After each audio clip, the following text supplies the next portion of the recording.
Can you hear us now?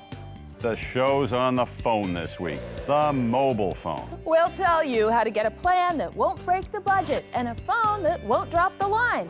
We'll show you phones that play music, phones that play games, and even phones that let you watch TV. We'll tell you how to cut the cord on your headset and award an old-fangled communications device from the PR Piñata. On this mobile edition of PC World's Digital Duo.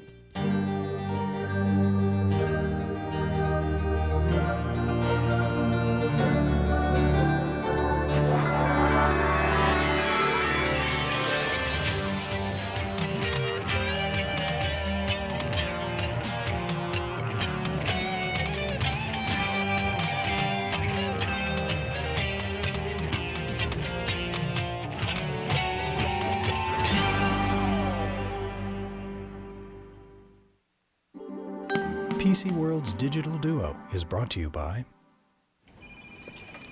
Hey, Fred, we need... Oh, don't tell me. We need a whole new storage solution, need more capacity, better security. Ken wants recommendations on his desk ASAP. How'd you do that? I got the same email you did. I already called CDW. I took care of it. When you need technology, CDW responds with fast answers to your technology questions. You get what you need when you need it. CDW, the right technology right away. Fred, don't tell me.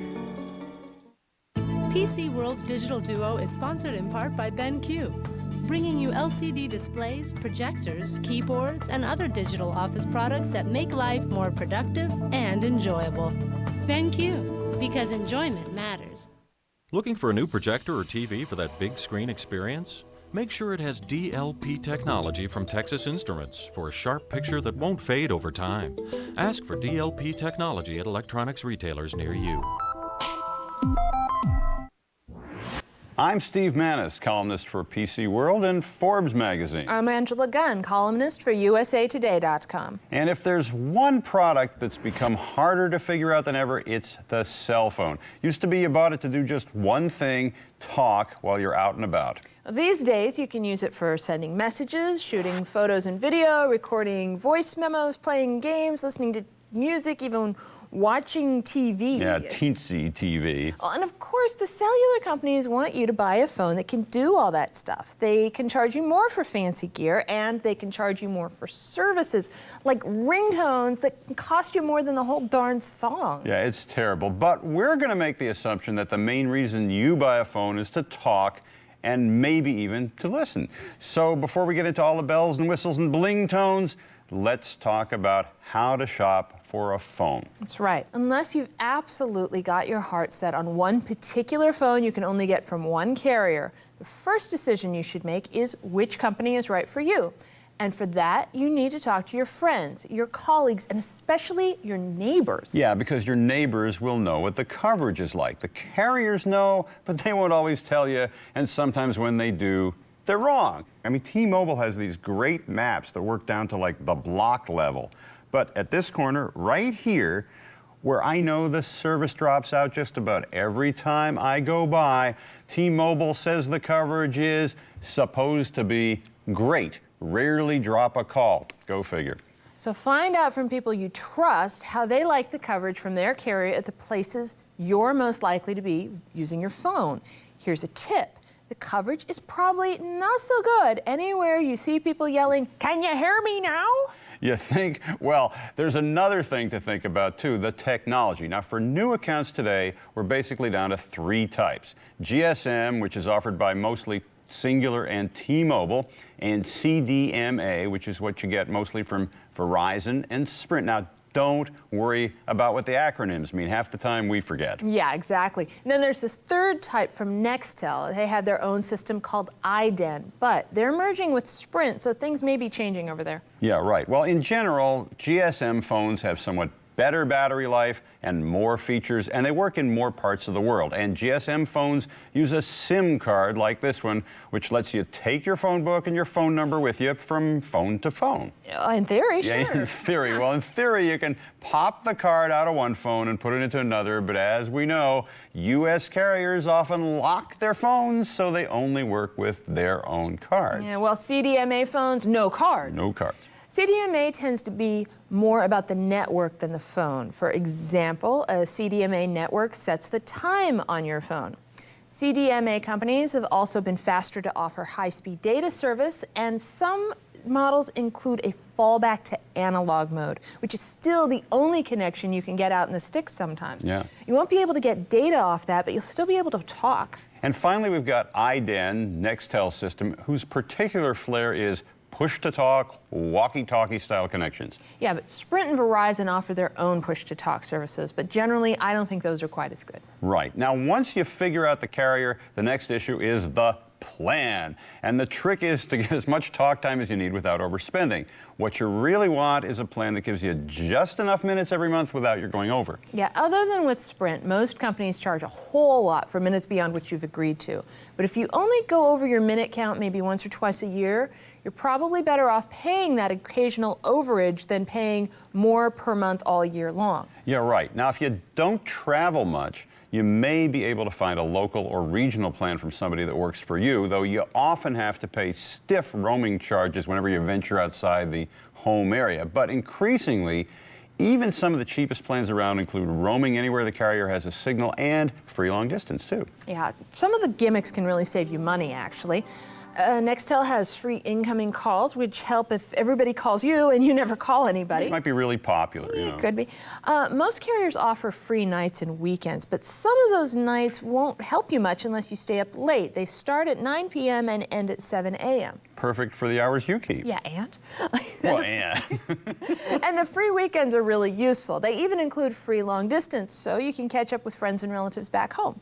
Well, some carriers offer so-called free mobile-to-mobile calling, which actually means free calling provided the other mobile phone is signed up with the same mobile carrier. It could be a great deal for a big extended family, but do you really want to talk to your family all the time? There are also family plans that cover service on multiple phones where you all share one bucket of minutes. And there are add-a-phone plans where you add an additional phone and number to one account at a discount. Yeah, sometimes one's cheaper, sometimes the other's cheaper. Get out your spreadsheet. And there are other goodies. Many singular plans offer rollover minutes. If you don't use up your big bucket O talk one month, you keep what's left for the next one. Yeah, and nowadays just about any plan will come with voicemail, call waiting, caller ID. I mean, it's enough to make some people get rid of their landline entirely, like you. Well, yeah, for better or worse. You know, in this particular apartment, the signal is good enough to get away with it. You know, so far, so good. But data is another story. Text messaging is almost never included in your monthly fee. So if you don't sign up for a text plan, you pay as you go. And prices can be as high as a dime each time, both sending and receiving, which can add up fast. Yeah, but you can find a carrier that charges less or offers a separate bucket of messages. But again, be sure to check your bill to avoid consistently paying for overages or just for messages you never send. One thing we definitely recommend, get the shortest term contract you can. The industry's pretty stable right now, but you never know when your carrier might get overloaded or cut customer service, and you don't want to be stuck. 1 year is better than 2, though often you'll pay less for your phone and activation fee if you sign up for the longer option. But if something goes wrong, you really don't want to end up paying a couple $100 in cancellation fees. No, you don't. Now, there's another option that can be useful for people without much of a credit history, or maybe kids who are using the phone on your dime. Prepaid or pay-as-you-go phones. There's no plan. You buy a phone, you activate it, and then you buy prepaid cards to fill up your account or charge your expenses to a credit card. The big advantage is that you know when you hit your budget limit. The disadvantage can be the cost per minute, and there are some other gotchas. Singular charges you 10 cents a minute for your calls, but a minimum of $1 for any day you use the phone. So if you talk every day, you're paying $30 before you add in your calls. Yeah, and if your kid is the one who's using the phone, it suddenly runs out of money, he or she won't be able to phone home, just 911, until that gets fixed. And there's another gotcha. Prepaid minutes typically expire even if you don't use them. At Verizon, refills worth $30 or less expire after 30 days. It's just one more thing you have to keep track of so you don't end up wasting what you paid for. But that's beginning to change. For example, 7-Eleven stores will sell you prepaid phones with minutes that cost 20 cents per, including long distance, and those last a whole year. Yeah, now you probably never thought of 7-Eleven as a phone company, but you're going to see a lot more companies like Virgin and Disney getting into the market. Just remember, they generally use somebody else's network, so if you travel a lot, try to find out if it's going to work where you're going. Yeah, and don't forget, taxes can add more than 15% to the prices carriers quote you. Yeah. On a cheerier note, you no longer have a problem keeping your old number when you change providers. No, it's true. Last time I switched, the number had moved over by the time I got home from the phone store. So don't let a number you like keep you from switching from a provider you don't like. Loyalty is a thing of the past. But if you have a contract with a provider you do like and it's about to expire, remember that you can generally continue month to month with your existing plan. You don't have to sign a contract again. Yeah, in fact, sometimes if you just call the carrier and hint you might go elsewhere, you can get them to toss you something like, in my case, an extra 100 free minutes a month without signing up again. So once that contract expires, it's worth bringing out those negotiation skills. If you do sign up again, you can almost always convince your carrier to give you a new phone for free or cheap. Which brings us to the phones.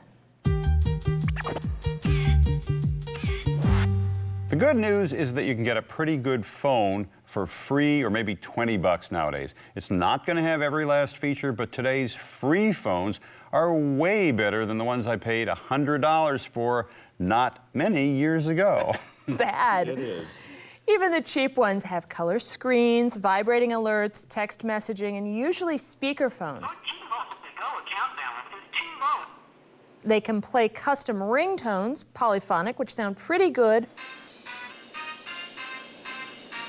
or even have real music tones, which sound like real music.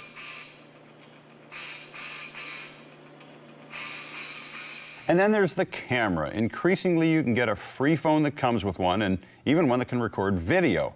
On some phones, you can get voice-activated dialing, which just lets you say, "Call Angela," and let the phone do the rest. A lot of these can now do instant messaging, AOL, Yahoo, MSN, and some will give you access to all three. Many let you download games and information, but this stuff will always cost you, and it's worth getting a good idea of what you're going to pay. Yeah, now there are plenty of decent-looking and decent-sounding phones, even among the freebies. So you're probably asking yourself, why should you pay anything at all for your phone? And for a lot of people, you shouldn't.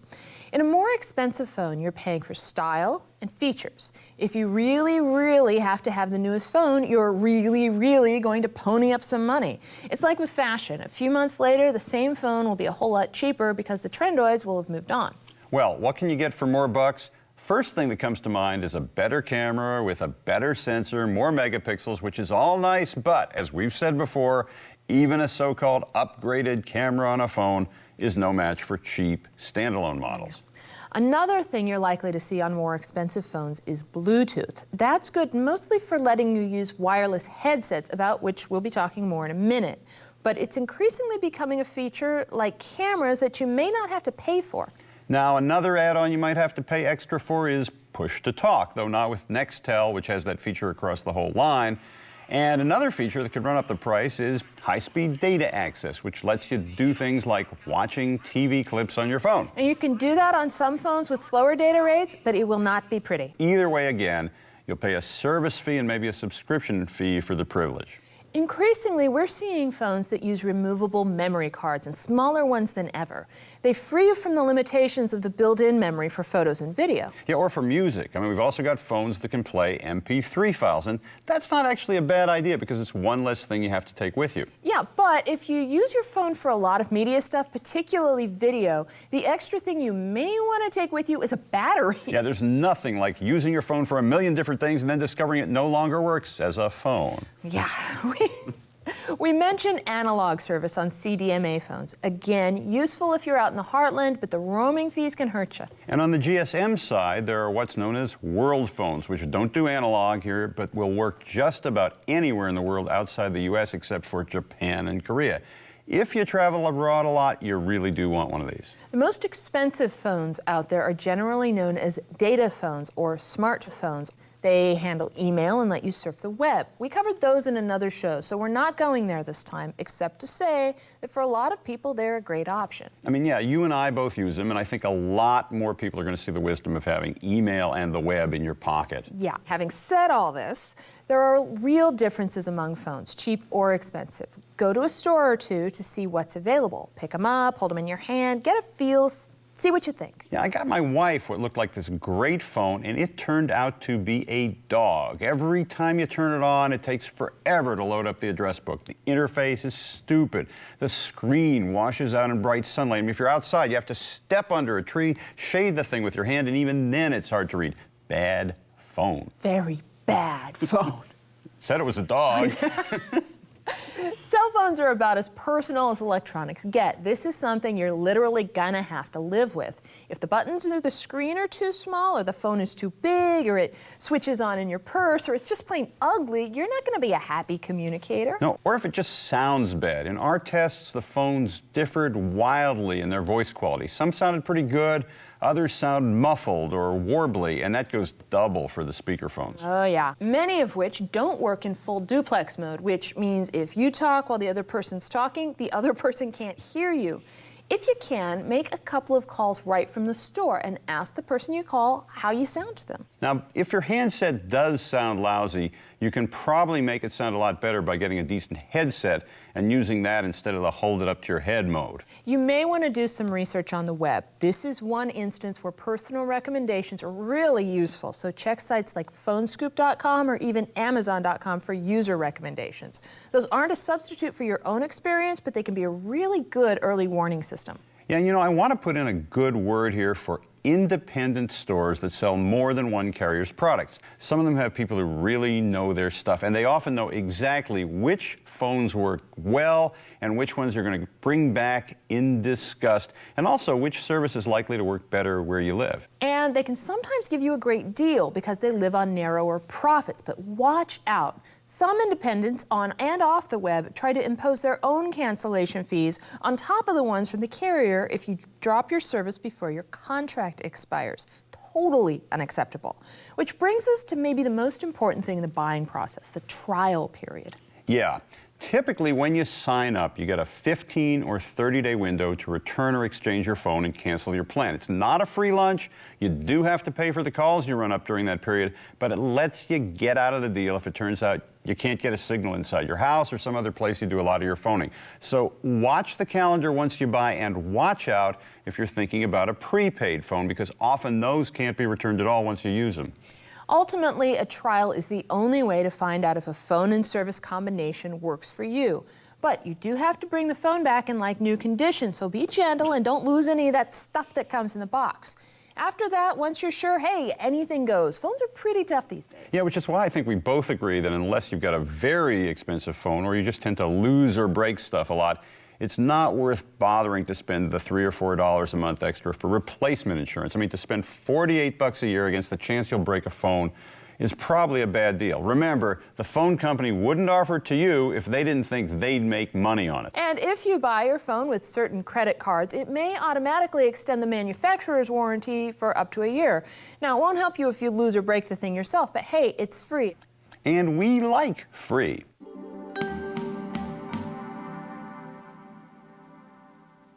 It's time to roll out our own form of mobile communicator, the Digital Duo Tip Jar. Here we go. What do you got? It's the old phones never die tip. Yeah, well, this one doesn't seem to. Anyway, you're ready to buy a new phone. What do you do with the old one? Well, for one thing, you might want to get your phone book out of it without having to retype every entry into the new one. And fortunately, there's software for that. The two big players are Data Pilot and Future Dial. They both offer cables that connect your phone to your computer and programs that manage your phone book and even sync it to programs like Outlook.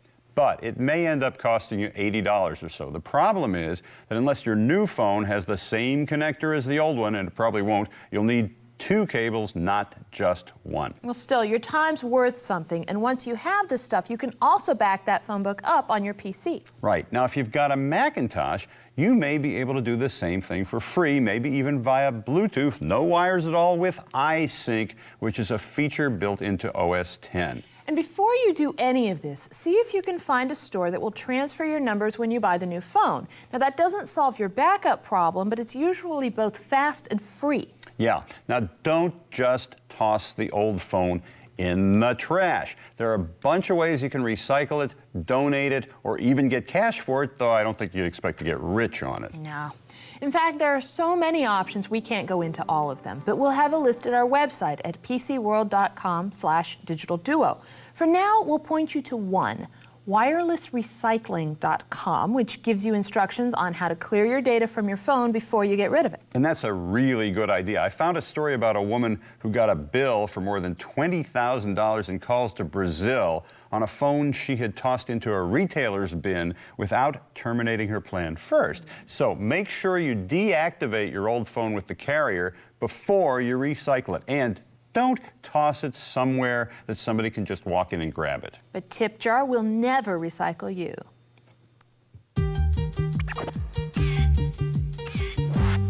Earlier in the show, we mentioned a wireless technology called Bluetooth. So what is this?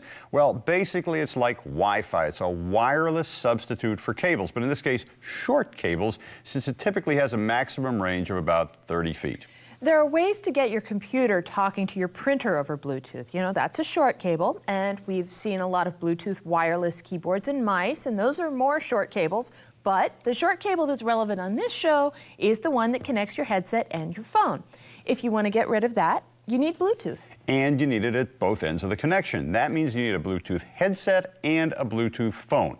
Now you can get an adapter like this one from Jabra to turn a standard headphone jack into a Bluetooth one, but I was not very happy with that solution. Bluetooth headsets started out priced in the stratosphere. Now prices have dropped. You can get a Bluetooth headset for about $50, and most of the ones we tried were pretty good.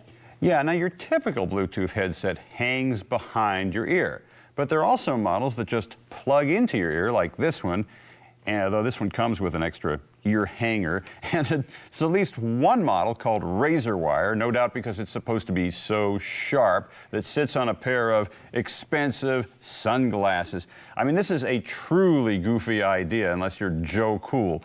I mean, you're not going to use your headset in dark rooms? I don't know. Hey, man, I wear my sunglasses at night. Oh, I'm sure, while sleeping even. And while your phone sits in the car cup holder or on your desk, you can answer it just by pressing a button on the earpiece. There's generally a way to hang up by pressing a button as well, and usually some sort of volume control. Now, what you don't get is a way to punch numbers into the phone. But if you combine a Bluetooth headset with a phone that's got a good voice control system, you may be able to do your dialing that way. Of course, there can be snags. So if you're thinking of going this route, be sure the phone, the voice dialing software, and the headset are all at least theoretically compatible. Now, you know, these are much lighter than they used to be, and I found most of the models I tried pretty comfortable, but I tended to like the Plantronics models the best. None of these generally sound quite as good as the best wired models, but hey, neither do cell phones. Hey, what are you gonna do?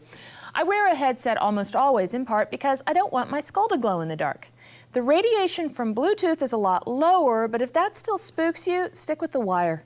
Now, these things are definitely convenient, but some are going to feel great, others are going to bug you, and the only way to find out really is to just try one on. But one unique catch about all these is you've got to keep them charged up, so that's one more battery to manage. Some cheaper models can use AAA cells, but those tend to be heavier. And at the other end of the price spectrum, there's this Plantronics model that comes with modules that let you plug in standard phone chargers or even a AA cell to charge the battery in this little stand. By the way, there is one other potential bonus to using a phone with Bluetooth. If your phone has a data plan and your PC has Bluetooth as well, you may be able to use the phone to connect the PC to the internet, just about anywhere your phone works. Yeah, the operative word is may. Carriers have tended to discourage and disable this, even though it should work just fine.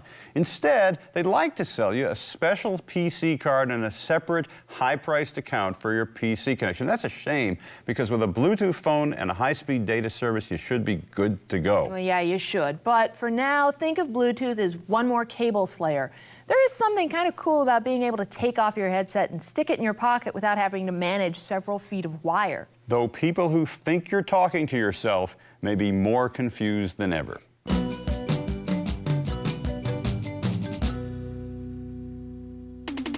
Hey, it's time to open up our mailbag and award a so-called prize from our PR piñata. It's where we put all the cheap tricks that public relations folks send us in the hopes we'll say nice things about their products.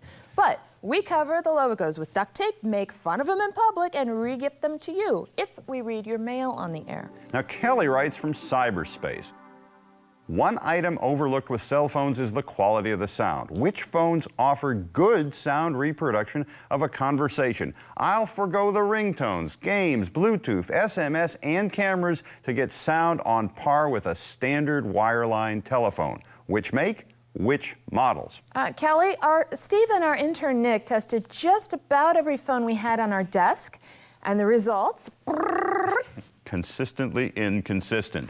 Sound quality depends first on the phone itself, but then on where that phone is and what kind of signal it's getting. And cell phone systems don't have nearly as much bandwidth for voice as traditional wired systems. So they compress your voice, kind of squeeze it down to fit into the room they've got. Yeah, now in theory, that can work so you won't know the difference, the way MP3 files compress music so that it sounds pretty much like the original. In practice with phones, there's a whole lot of squeezing going on. So put it this way, Kelly, if you find a cell phone that sounds as good as a wired one, would you let us know? Please. And in the generous spirit of the mobile phone industry, we're giving Kelly a 2-for-1 package. First, a non-working dummy phone.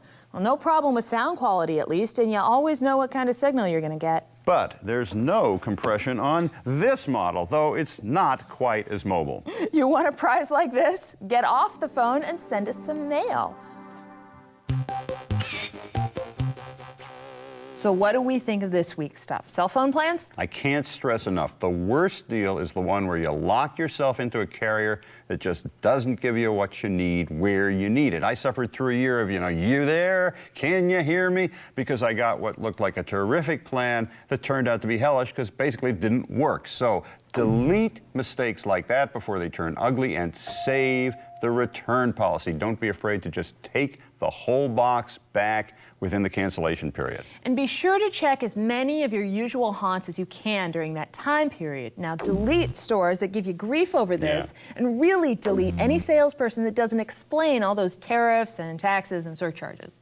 Okay, the phones themselves. Ugh, I gotta get a new phone soon. I know. I know this. Well, what galls me is I paid $400 for my phone 3 years ago, and believe me, I'll never be that stupid again. Delete all this disposable technology, but save cheap phones. In this case, spending much money won't really help you. Yeah, I do wish my phone had Bluetooth, so I think save that. Yeah, but delete providers' blocks on data access. Oh, amen. And I'm kind of in the mind to say either buy a really cheap phone that doesn't do much of anything but sounds okay, or a really expensive one that can handle email and the web. I think you want to delete the ones in the middle, which basically let you pay for a lot of dumb services like Teensy TV and Squint to play games that can run up your bill. And keep those away from your kids. I'm Steve Manis. I'm Angela Gunn. We're two analog people In a digital world. See you next time. Bluetooth, Sir Harold.